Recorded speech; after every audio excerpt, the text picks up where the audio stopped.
Welcome to the Backyard Professor podcast series. I'm recording from my little log cabin here in the Rocky Mountains in Idaho. I'm Kerry Schertz, the Backyard Professor. When I was preparing for my Sunstone lecture for this year, which I didn't get to, I concentrated on Facsimile 2, Figure 7, the Min-Horus figure, and as I was putting my sources together, I decided I would tape record my notes so that I could put them into some sort of a 45-minute talk. I ended up with 15 hours of recorded information on the Egyptological aspects of this Min-Horus figure. It is the most exhaustive analysis of this figure that I believe exists. It has been talked about and commented on by various LDS scholars, but I took it apart piece by piece, section by section, and discussed all the various parts involved in this figure, and then I put it all back together and tried to give an overall synthesis and grand view of what did the Egyptians mean by putting this figure in their hypocephali and in their various vignettes in the Book of the Dead. And I believe it's the most exhaustive analysis of this figure ever put together. And I've decided I want to share my tape recordings with you as podcasts because I do believe there is great interest in the facsimiles.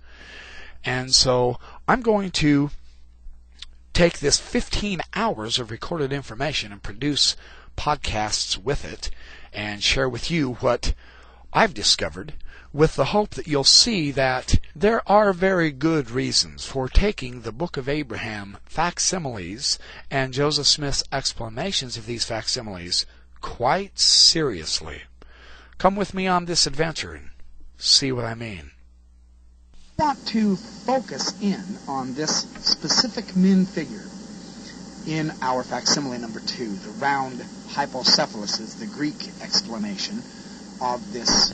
It used to be cushions that the Egyptians placed under the heads of the mummies, their cosmological maps, round cosmological maps. And they have various sundry figures of deities and people and plants and animals and various explanations. Most of them have rim inscriptions, very interesting stuff that I will share with you a little bit. But overall, instead of doing a scattered approach, spending 10-15 minutes on each figure, I believe there is good power in focusing in and exhausting the detail available to us at this point in time, and it will amaze you how much material there are. It is breathtaking how much has been studied on this figure. And so I think what I want to do is a focused discussion on the Min figure and share details on the various elements found in our figure. This is number 7, has a snake or a bird-like figure presenting a wedge-out eye to the seated ithyphallic deity who has his arm to the square and he's holding a flail and a whip. This seated deity has the hawk tail and wings on him, and he is seated on a throne. And then there is some kind of a lotus stand, is what I would presume that is, in front of it. So there are various elements, the lotus stand, the serpent bird figure, the wedge-out eye, the seated deity figure with his costume, and the throne. 5 various elements. So it's a constellation. It's a cluster of imagery all within this particular symbol.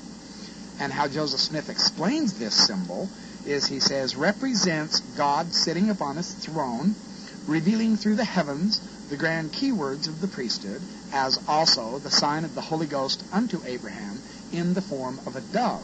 So there's quite a few elements in this particular symbol.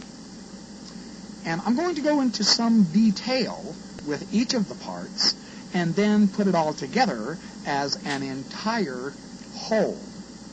I want to do it from the Egyptian side of things. I want to explore various other Egyptological writings as well as Egyptian writings and understandings of each of these figures and what they do, who they are, where they hark from, etc. I also then want to explore what Joseph Smith could have meant by the idea of revelation, revealing through the heavens, God sitting upon his throne, the idea of the grand keywords, what those would represent, what they are, if anything, what is the priesthood? What does priesthood mean to the LDS, and especially to Joseph Smith? And the sign of the Holy Ghost unto Abraham, and the principle of the dove, etc. I think by understanding the two areas, one the Egyptian, and then Joseph Smith's understanding, as well as we can, based on what we have of his writings, as well, and I will extend that into the LDS discourses, of course, yes. We want to understand the LDS understanding. These Egyptian documents, and they are genuine. They're genuine Egyptian documents. We have many, many hypocephali. We have other lion couch scenes similar to facsimile number 1. We have many, many presentation scenes similar to facsimile 3, which I call the deification scene, and I will explain that.